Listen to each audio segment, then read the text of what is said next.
Hi guys, happy Saturday. Hope everyone's doing well and staying healthy. I didn't do a video while I was walking today because I was at a new location and there's far too many people. So I'm going to jump right into the reading of The Wealthy Gardener. I have over the last since Monday, so 5 days, been going over the 10 Seeds of Wealth, which is concluding the book. And today we are going to go over seed number 7 and seed number 8. This is chapter 5, lesson 7, chapter 5, lesson 8 for anyone that's following along. And today's seeds are beat inflation and minimize risk. So let's jump right into it. Really great lessons for both of them. Beat inflation, and it starts off with an amazing quote by Maya Angelou. Nature has no mercy at all. Nature says, I'm going to snow. If you have on a bikini and no snowshoes, that's tough. I'm going to snow anyways. What a great quote to sum it up. Okay, so right now what's happening in the beginning of this chapter, because I'm going to go over both, so I'm not going to read them in their entirety, is that the wealthy gardener and sort of his prodigy, Jimmy, they're having a discussion and they're talking about having cash in the bank and they're talking about inflation and the importance of investing so that you can beat inflation over time because inflation is always working against you. And so Jimmy says, so we want to get our cash into investments. The wealthy gardener says, we compete with inflation every day. Inflation grows on average above 2 to 3% per year. So tell me, what investment return do you need on your money? And then they kind of just keep talking about inflation. And Jimmy says, I need to grow my money at 3% to maintain its buying power. That's right, your money must grow at the rate of inflation after fees and taxes to hold its value. This is a crucial point to contemplate. A return that is equal to inflation is a real return of zero. To become wealthy, you must compete fiercely to always beat inflation. So you don't want to just land at zero. And that was a really good point. And I've actually never really looked into inflation. So as I read this chapter, I just did a quick Google search. And you can easily Google the inflation here in the US and what it looks like for the year and what they're projecting for the upcoming years. They have the inflation rates for 2020, 2021, and you can also compare it with 2019. And you can bet that obviously it's going up. So that information was really interesting to look at. So definitely give that a Google for sure. Okay. So inflation is the rising cost of goods and services. In 1980, investors could have put their hard-earned cash into a taxable money market at an annual interest rate of 12.68%. Those were the good old days, say many unsophisticated investors. These higher interest rates encouraged a trend of saving at the time because a lot of people felt they would be rewarded for their investments. But what was the real return of a money market in the 1980s? The question of real return is what matters to accumulators who want their savings to grow into substantial wealth. How do we fare against inflation? The return of a money market in 1980 was reportedly 12.68%, causing an influx of savings for the general population. The rate of inflation reported for that same year, however, was a whopping 13.5%. What then was the real return of the money market account in the 1980s? To calculate the real return, subtract the percent of inflation from the percent of nominal return, which in this case equaled out to a negative 0.82% return. So people were in fact not beating inflation and they weren't even breaking even. If you can see, in 1980, the general population actually lost buying power with a return of 12.68%. The interest rate that drove so many people to invest ended up being a loser. The irony is that many older folks now speak of the great returns from the bygone era, forgetting the impact inflation and during that time. Inflation had quietly eaten their money. Where should they have invested their cash to beat inflation? This question is one that confronts all who seek to accumulate wealth. The art and skill of investing is knowing what to do when we stare into the future without the benefit of history to serve as a cheat sheet for our brilliance. The origin of all wealth is initially the ability to stash money in the bank, but then engaging those dollars effectively requires a fierce competition with inflation. Beating inflation expands purchasing power and leads to wealth. There is only one way to keep up with the rising cost of goods and services. We must beat inflation by using cash in the bank to buy appreciating assets. The life lesson: beat inflation. I thought money grew by its annual rate of return, but found that it only grows by how much it beats inflation. And that was the seventh seed to wealth, which is beat inflation. And then I'm going to move on to number 8. And then I have another really cool book to show you guys, which ties into all of this. So seed number 8 is minimize risk. And I will read you guys a few different passages from here. The stock market is for those. So Jimmy's asking him, so then where should you put your money? How should you invest it? And this is one of the things that he's talking about. The stock market is for those who can endure a 20 to 30% drop without panic. If you're in the stock market for decades, you may even see a few 40% drops. But in the past, the value has always returned for those who wait. So the time frame for stock investing is 10 years at minimum. Those who stay in the game tend to win, but those who act on their emotions tend to lose. Minimizing risk is reducing the odds of losing money. Peter Bernstein expressed a sentiment that should be written down and hung on every investor's wall. Maximizing return is a strategy that makes sense only in very specific circumstances.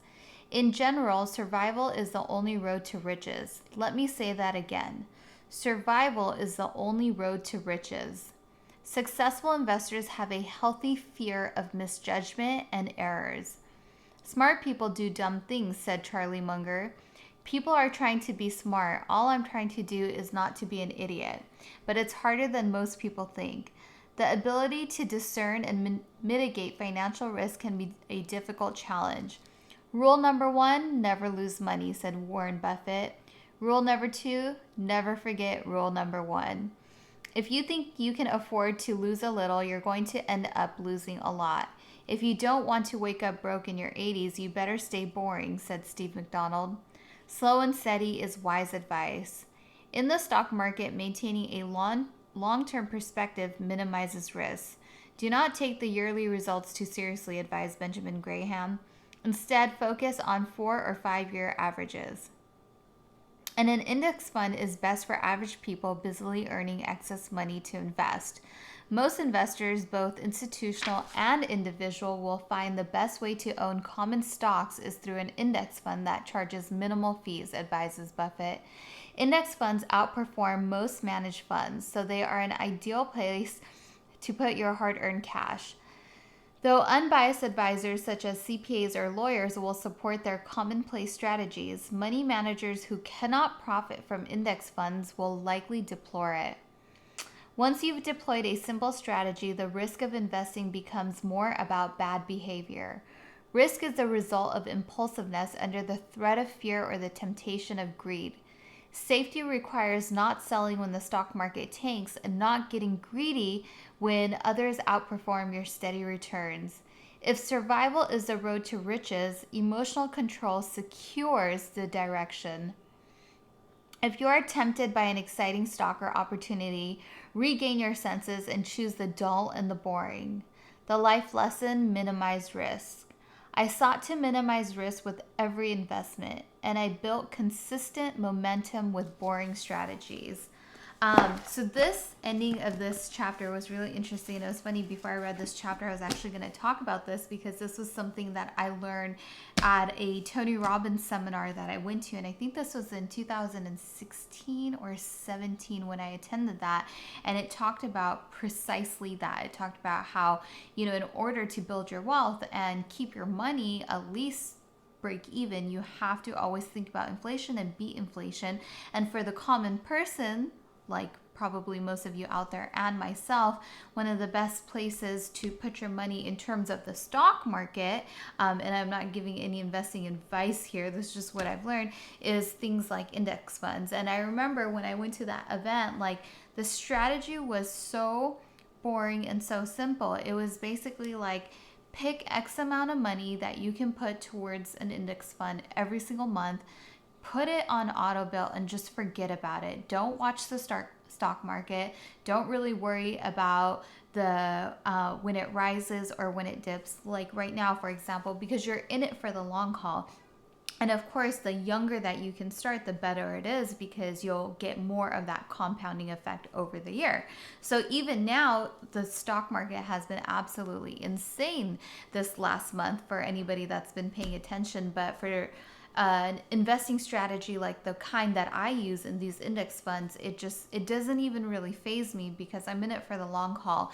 Yeah, maybe this year will be a bad year, maybe next year will be a bad year, and we might be in a bear market right now, but it'll always come back. And if you're in it for the long haul, you will experience the comeback as well.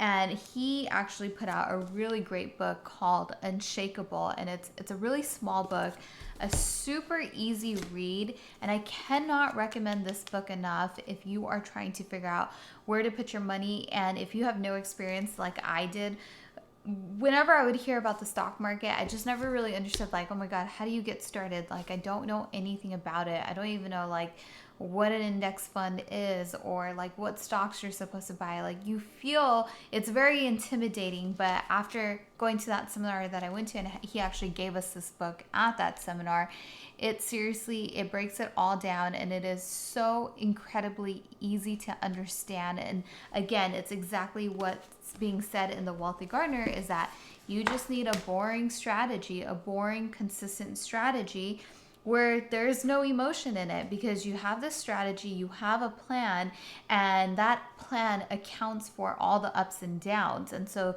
the ups and downs are the things that you don't have to worry about. You just need to stay consistent with your plan. Even in this volatile market that we have, I'm just continuing my normal investing habits, because I really don't care if the stock took a dip or if it's up today. I have my routine. I'm going to continue to follow with that routine, because years from now, everything will stabilize and it will come back up, and I'll continue to see my money compound. So I would definitely highly recommend, if you're interested in figuring out how to invest in index funds, read this book. Really breaks it down in a very simple way. And then, of course, the ultimate guide is right here, The Wealthy Gardener by John Safaric. And on that note, I will leave things right there for you guys.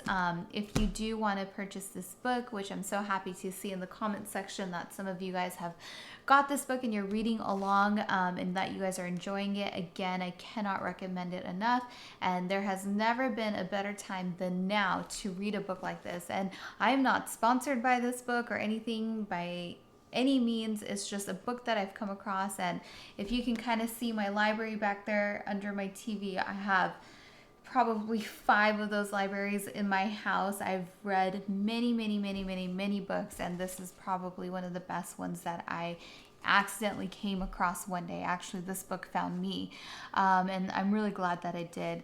So I definitely recommend it. All right, guys, and if you are reading this book, definitely do comment below. I want to know what you guys think about the book, and how you're finding it so far. And yeah, I would just love to hear your feedback.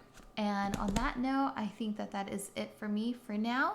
Take care of yourselves, stay healthy, stay well, and that is day 74 of the 75-day challenge.